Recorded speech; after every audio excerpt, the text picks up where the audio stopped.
And we are good. Kris, thanks for being on the show today, man.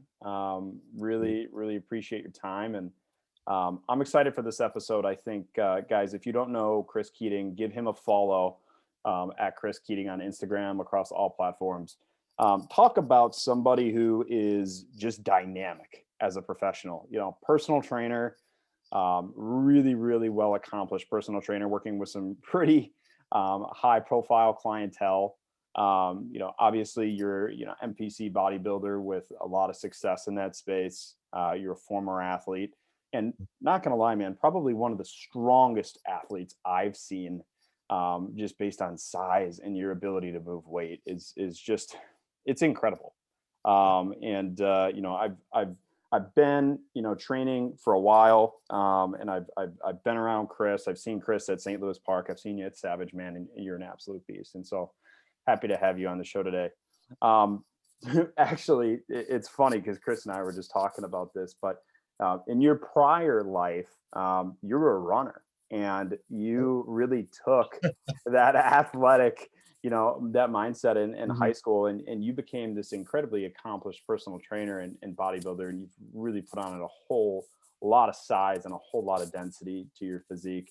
I'd love to learn, and I'd love for the audience to hear just how that transformation happened and that flip of mindset. No, absolutely. So, I mean, like I started like any other 16, 17-year-old kid who's getting in the gym. Like I'm lifting for girls, duh, so, and then obviously that goal progressed, so I, um, went into the military after high school, and there I had a close group of friends who, they were a group of Marines that I was going through tech school with. And, they invited me to go to the gym.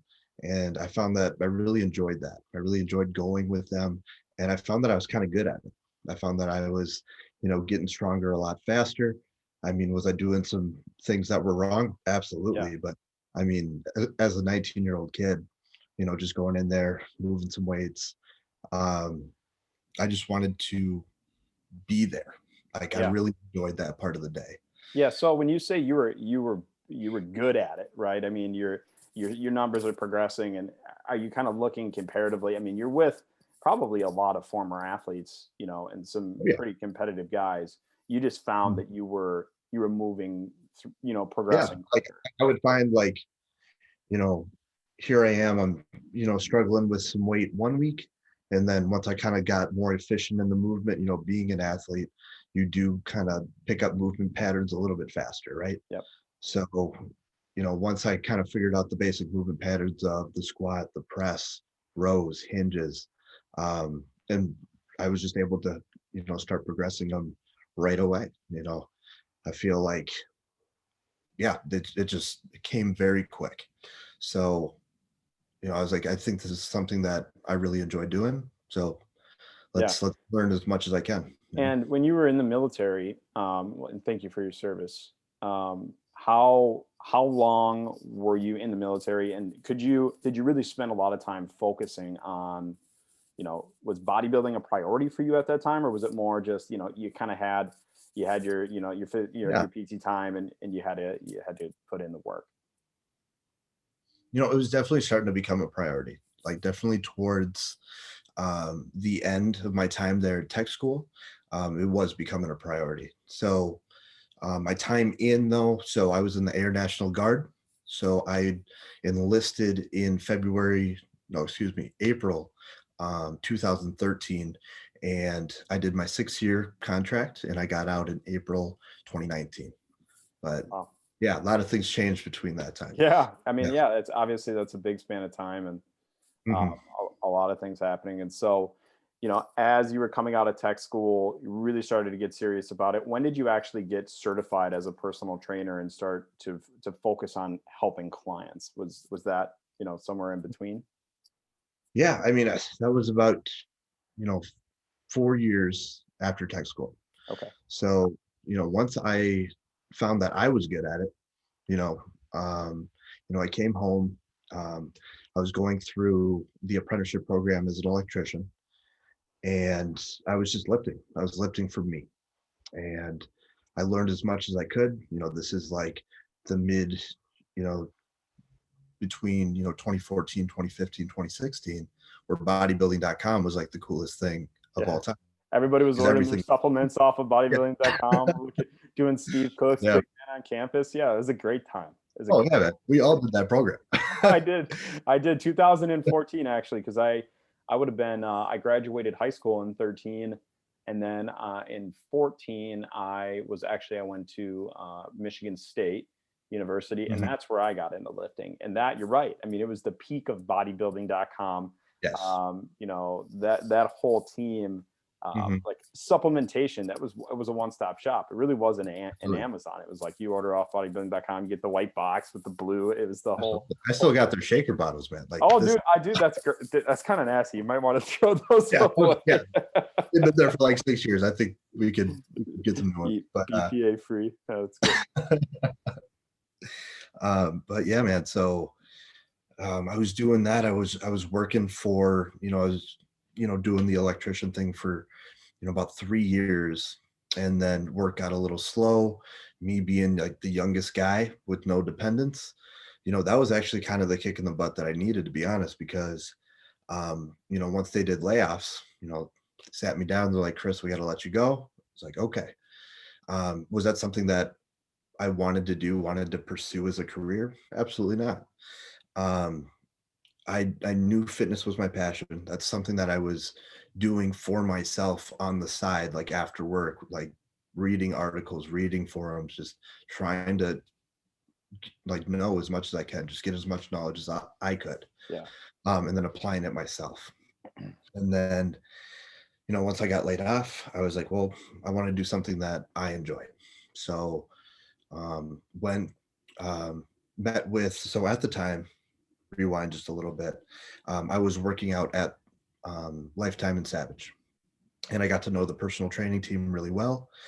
And I sat down with the PT manager at the time, and I was like, "Hey, I think I'm going to give this personal training thing a shot. Where do you think I should go?" So my girlfriend Kelsey, she is also a personal trainer at Savage. We weren't living together yet, but we knew that we didn't want to work together. So I wanted to find just a different club, and he recommended go check out St. Louis Park. So I went, met with the PT manager. She was like, "Hey, I just need you to get certified." 2 weeks later, I got certified, and I was in the door and started my Well, career as a personal trainer. yeah, that's awesome, man. And kind of throughout that process, and you made a comment training for yourself.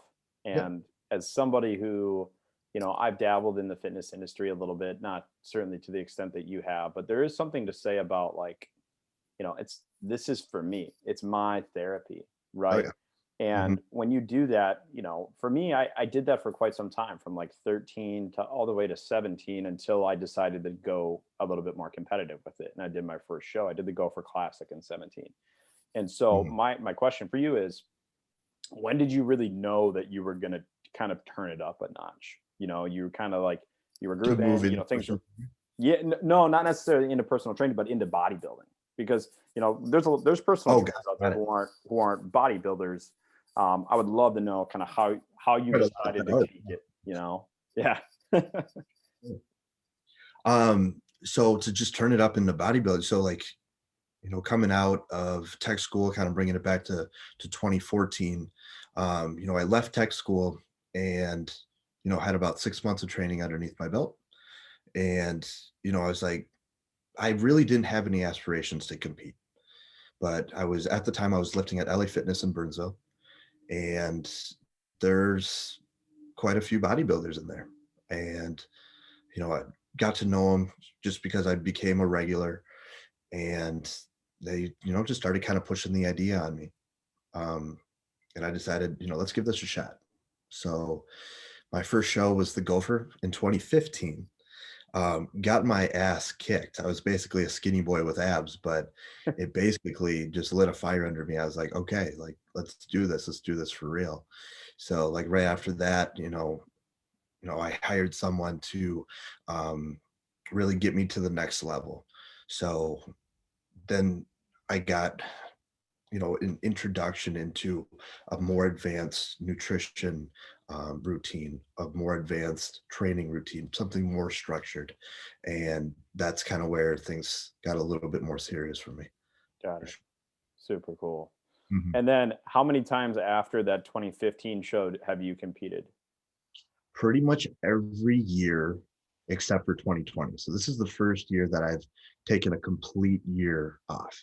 That's a So, lot of shows, man. yeah, yeah, I think I've done 7 because some of those shows, I mean, some of those years I did multiple shows. Wow. So yeah, That's amazing. As somebody who, I did one show, and I don't know if it's something that's in the cards again for me in the yeah, you future. have It to was keep kind your of like a company. one and done deal. Yeah, One of the most rewarding experiences of my life. yep, I've said that on other podcasts I've talked to guys about. But to think to do 7 shows, yeah, back to back to back, the dieting, the yeah, focus, the training, the growth required, that's remarkable. yeah. And to compete at the kind of level you do is I think is absolutely incredible. So props to you, man. That's awesome. Good to know. Changing pace just a little bit here. I want to get into the meat of this discussion today and make sure that we're doing everything that we can to provide value to the audience.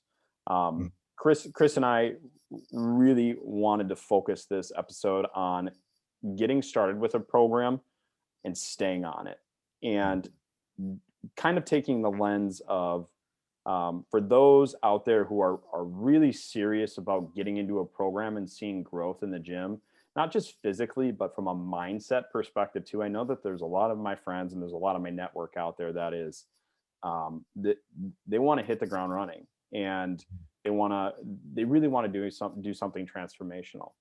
oh yeah, And Kris, and you and I talked, there's a process by which, how you structure a program, how you coach, how you check in, oh yeah. how you hold yourself accountable. Maybe we just start from the beginning, and I'd love to get your 2 cents on, if you're going to put together a program for that kind of athlete or that individual who For sure. really wants to take it to the next level. Where let's start from point A, and let's just kind of work through that process. Okay. So when putting a program together, especially one that you're going to be serious about and is going to be long term, you have to enjoy it. So that goes both for your training and for your nutrition. So if you don't enjoy what you're doing, if you feel like it's a chore, you're not going to do it. So um, there's a lot of different ways to structure a training program, and same thing with the nutrition program.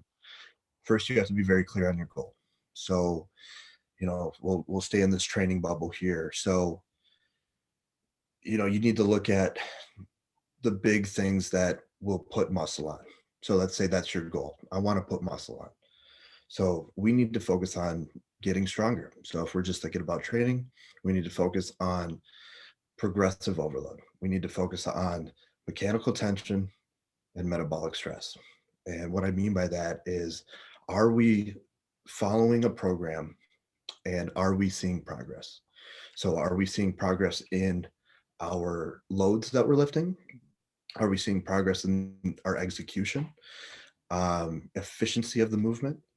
Are we able to get more repetitions with the same weight that we were using? Like, these are things that are going to be really important. So what I would say off the start, someone who is serious, is find a program that you can stick to that's consistent.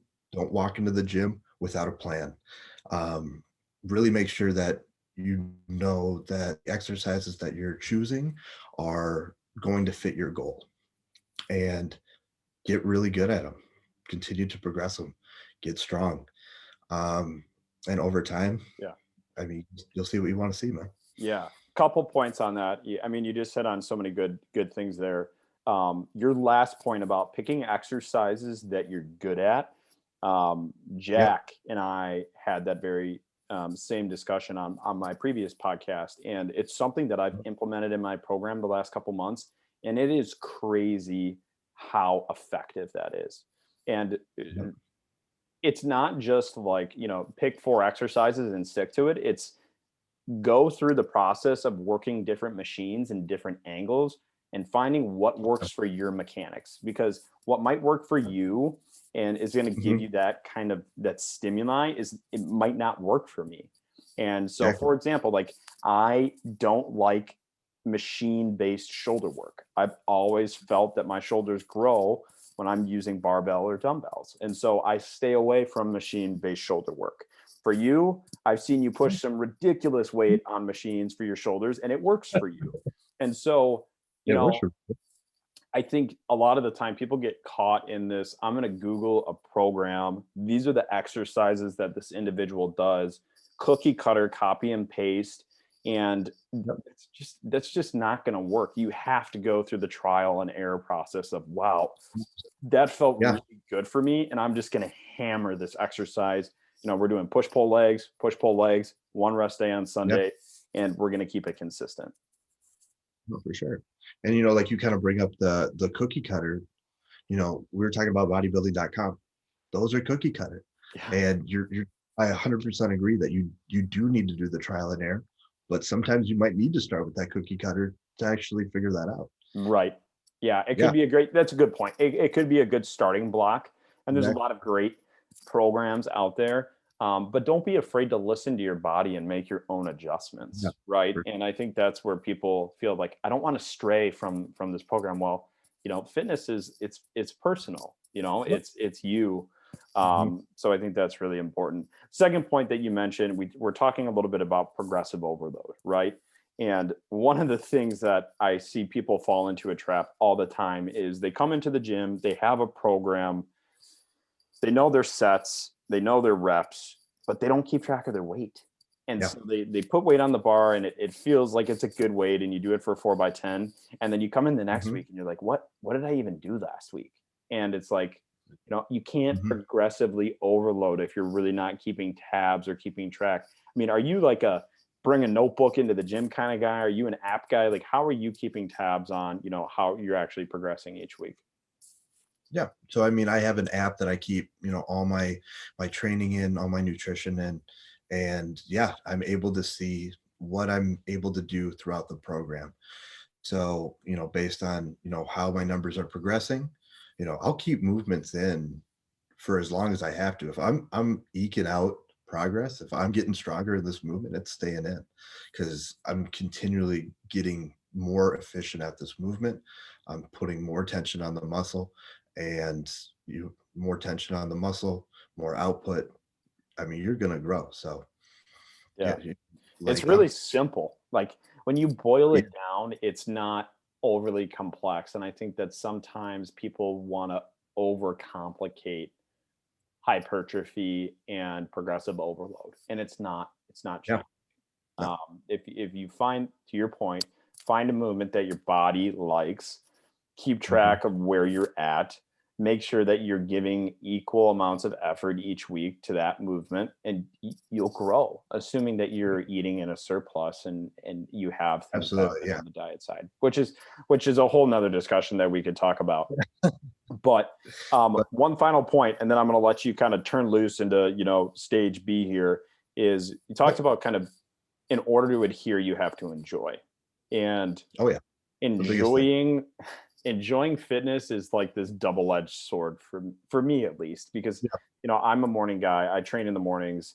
I'm not motivated to go to the gym every morning, but I've made it a habit, and it's a habit that I enjoy almost Mhm. after the fact. It's like you put yourself through a little bit of pain to get to the other side, and that seems to be rewarding. So how do you have that discussion with a client who is maybe struggling a little bit to kind of enjoy their Mm, training and kind of really get into that groove? And then, like, tell us about a moment where you really saw that flip, where like that absolutely. person just started to really really blossom and just kind of take control of their own destiny. 100%. I mean, I see this all the time. So, we're talking about, structured programs. So we're talking about tracking weights. So if you are coming into the gym and you have a set plan, you have your weights from the week prior, it's motivating. Every set is a chance to get a little bit better. And that's incredibly motivating for me. That's incredibly motivating for the people that I work with. That's definitely been the feedback is I have a goal. So last week I did 100 pounds for 12 reps.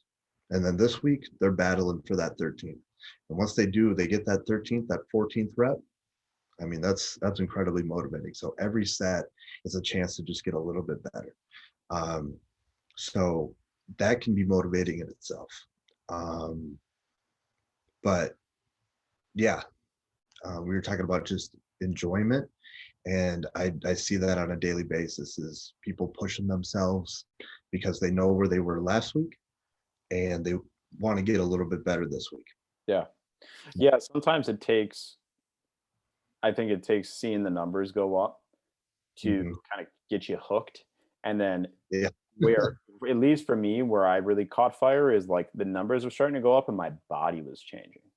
And like once you start to Oh see yeah. yourself physically change and you get into that groove, usually that's where I've seen people that I've, trained with and kind of gotten into fitness, like that's where the kind of the quote unquote the addiction kicks in, because then it's just a never ending train, right? It's I want the numbers bigger and I want to grow. Yeah.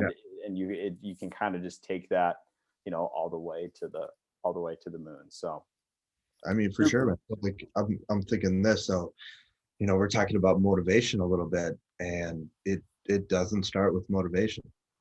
So I see this on the daily, with, you know, especially new clients.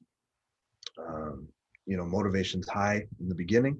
Of course, everyone's always motivated to get started on doing something new. Yeah. Uh, but then motivation's going to fade. I mean, it's going to fade. So you got to take action, and once after you take an action and then you get the results. So now we're seeing the physical changes um, of our hard work, our progress in the gym, our focus and adherence to our nutrition plan, and then you see the results. And you're right, that's where it becomes, you know, that's where the motivation comes Yeah. after that. So I think that's a great segue. I mean, we've talked a lot about programming and kind of the foundations of progressive overload, picking exercises that work for the best for you. You know, Mhm. kind of talking about sticking with it. You know, after a month or two has gone by, you get into that kind of like that battle, right? And it's kind of like the monthly the grind of getting in and getting the work done. What have been some of your techniques for, you know, that clients broken through the first couple months and we're really trying to continue to progress? Yeah. Do you typically, do you see people fall off at that point and or lose motivation? And what are you doing to kind of help them carry on into that 6 month period and establish that long term habit? Absolutely. So when I sit down with someone, everyone has an idea of what they want. So what I mean is not everyone's going to have a long-term goal. Sometimes that's like too far to even think of. So it's my job as a coach to be like, okay, like let's, what do you want in a month? What behaviors do you see yourself doing, or what do you want to be able to do in a week, 2 weeks, 3 weeks? Keeping it relatively short term. So we're looking more at like performance goals, or we're looking at um, ways as far as like, let's say they do have like a end physique goal. All right, so it's really tough to um, lay out, like you can't control the result, but what you can do is you can control your daily behaviors.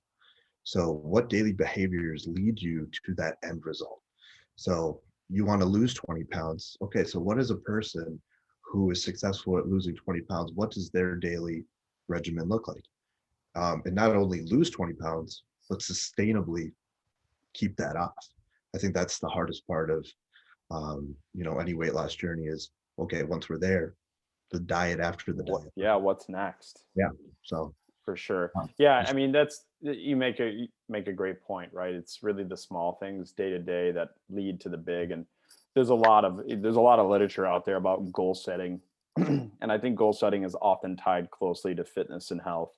yeah, And what I've really tried to do, and I've tried to share with my friends and my family, and I'm sure you buy into this too, is you have your process goals, which are the day to day. right? Yeah.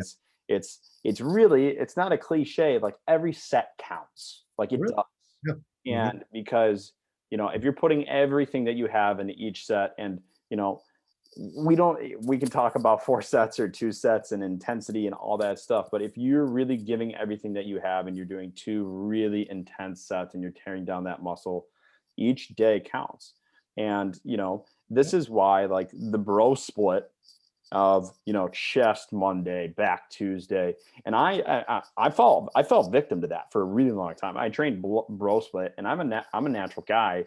There's, Yeah. unless you are an elite bodybuilder training at the highest professional level, there is Hmm. no way that you can get the kind of volume and the kind of um, the number of, like, you need to hit your body parts more. And so for a guy like me, it needs to be like, it could be upper lower rest, or it should be push pull legs, because we need to hit the consistency. You need to do the daily in order to get to that outcome goal, right? So Absolutely. yeah, that's For sure. that for me, it was like one of the biggest, the most transformational things that I've had in my fitness, kind of, call it a career, whatever you want to call it, Yeah. is breaking that mindset of Right. like, I don't need to the bro split doesn't really work all that well. I mean, just because, Ronnie did it doesn't mean you should do it. Then Well, again, there's not gonna Ronnie, I don't know if there'll be another Ronnie walking there around like there probably won't be, and yeah, those guys, that's a perfect example of a guy who, he unbelievable. I mean, one of the yeah, best ever. yeah. And that guy, kind of intensity and the kind of weight that he trained with, he Oh, didn't yeah. need to hit chest. He needed to hit chest once a week. Yeah. That's it. And that doesn't stand true for me, Mhm. or even in maybe you, but Oh, definitely. it's Yeah. kind of crazy. So, well, we're kind of progressing through here. We've talked about the foundation. We've talked about kind of that day to day, really focusing on those process goals to get to the outcome goals. Let's Yep. get to the end portion here, where somebody has really moved through a 12-week program. And I think a lot of the time, especially men, not as much women, they kind of break it up into like, okay, it's January, I'm going to bulk. So I'm going to do like, I'm going to put on as much size as I can in this term, and then I'm going to flip it for the next 12 weeks and I'm going to do a cut. For sure. How are you really advising clients when they reach the end of that kind of section, if you will, that end of that 12 weeks, and then you're transitioning into something that might be different? I'd love to get your 2 cents on that. Okay. And so like what you're asking is the transition from the bulk to the shred? Is that Yeah, and like the potential change of mindset. okay. Maybe, are you often changing their actual physical programs? Is it just diet? Hmm. I'd love to know like how you help your clients really seamlessly transition between phases, right? Because you can't just run a Oh, program for a year. for I'm sure. guessing you kind of chunk it out. Yep. And how do you go about chunking it? I guess is my question at large. For sure. Yeah. So I mean, if I'm, working with someone and we're working, at the end of their off-season improvement season, we're moving into a contest prep, or we're just moving into a cut. Um, so hopefully during that bulk, we've been able to really bring up your calories. So um, your metabolism is high, to say the least. So to keep it simple, I want to make sure that you are consuming a lot of calories, a good amount of calories, and still in relatively good condition. Because the more calories you're able to consume, the more that we're able to take from. So, for example, like if you, I definitely see this in women, um, if they are not consuming enough calories. Okay. So, recently I had a woman come up to me and she wanted to prepare for a show in May. Not to get too um, off road here, but um, so she wanted to prepare for a show in May. It's February now. Okay. I don't like doing that, number one, because I didn't work with you for an off season. But I just wanted to get a little bit of a background. And she was only consuming 1,200 calories. And she was already doing anywhere from 350 to 400 minutes of cardio a week. That's insane. So I'm like, I have nothing to pull from. Preparing you for a show would be miserable, number one, but also incredibly dangerous. I don't think she liked that answer, but I said, I can't stop you. You're an adult, but yeah, like I'm not going to be the one to prepare you for that. So, anyways, Yeah. to get back to having a high, metabolic rate, to be able to consume a lot of food and still be in good condition, um, that's the end goal for a bulk. So that when we do start a cut, I do have plenty to take from. So now we can start moving into a nice, slow, conservative deficit. Um, depending on how far away the end goal is, whether it be the show, whether it be vacation, whatever. I want to obviously reverse engineer so that we have plenty of time, more time the better, to get to the body fat percentage or the look that we want to achieve. So um, really, we want to make sure that as we move into that deficit, well, one, um, that we're still training the way that we were training through our improvement season. Doesn't necessarily need to be the same types of exercises, but you still want to train with that intensity. You still want to be chasing that logbook, looking to get stronger, um, but obviously stay healthy. But you know, continuing to have that intensity, that stimulus is going to preserve that muscle tissue, right? So that's how training is. But I want to make sure that on the nutrition end that we're as conservative as possible. Um, and yeah, that I have plenty of time to get them where they want to Yeah. be.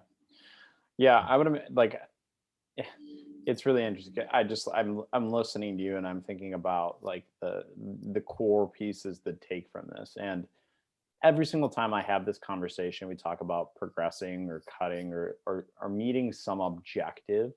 Yep. You need to track the metrics, people. Yep. Like you need to be logging your weights. You need to on a daily basis. And if you're really serious about putting on weight and you're really serious about losing weight, you need to be Yep. tracking your macros and your calories too. And that's a hard, like as somebody who I didn't track macros at all until I did my show. And then I tracked them meticulously for 16 weeks, to the gram. And, I Wow. learned a lot about myself and, the little tweaks and the little changes that you can make, really can make all the difference for people. If you just took a little bit of time to just track a day, you would be amazed on how much you actually eat. So like I'm thinking about like my general population clients, not necessarily my competitors or anything, but when we sit down and we really lay out their day or lay out their week, I should say, it's like, holy shit, like I'm actually consuming a lot more Yeah. than I thought. Yeah. I know. Yeah, it's funny. I see that. I would say with the general population, and then on the flip side, I think there are a lot of guys and gals who are in really incredible shape, and you go to sit down and be like, how many calories are you really putting in? And like they're under eating a lot of the time, Oh yeah. and Mhm. that can be a problem too. So it's Yeah. for me, I think I Absolutely. under eat actually, Yeah. and especially when I'm trying to put on, I'm in a phase right now, and I know you've probably had similar where like it doesn't matter how much food I put in my body, Mhm. my metabolism is chewing it up, and my weights are just exploding. Like I've never been this strong, Yeah. and I'm having a ton of fun with it. Keep And going. at some point, like I'm gonna flip it, and I'm gonna kind of tighten up a little bit and have some fun for summer. But um, there's the only way that you can really know Mhm. that is to track it. And MyFitnessPal is a gift, folks. Yep. And it doesn't have to be that. It can be a notebook. It can really be anything. So, Mhm. all right, man. Well, this has been awesome. Before we sign off, I really want to tackle one more thing. And, you know, guys, look at Kris's Instagram and the kind of weight you move and the kind of intensity that you train with each and every single day, I think is amazing. And so I want to get into your brain a little bit. And I'd like to know, like, what is your pre-workout process? Like, are you like, do you just kind of stroll in whenever and kind of, like you know what you're going to train for the day and it's kind of just like low key? Or are you really methodical and really intense about the way that you prepare to train and then like your mindset while training? Like, I'd love to just like pick that apart a little bit. Like, what's going through your head? Yeah. I mean, so I train like first thing in the morning. Um, and really like I find myself like the night before, like I'm excited. I'm Get the excited. same way. So, getting to bed, making sure like I got my last meal in and everything. And yeah, I get excited. I get excited to train. So, coming in, like I always have one or two lifts of the day that I've already like rehearsed. So I've already gone through that set in my mind of already accomplishing what I want to accomplish. So once I get there, like I feel like I've already done it. Yeah. So I am, yeah, like I approach it, I see, what I need to like how many reps I need to get or what weight I need to hit or whatever. Um and yeah, it's like if once you get to know me a little bit more, I'm a very calm individual, very laid back. Um, but in that set, like that's that's where my aggression goes. That's where my focus goes. So, you know, for like that 60 to 90 seconds, it's like just give it everything, Yeah. nothing to lose, man. So Yeah. Dude,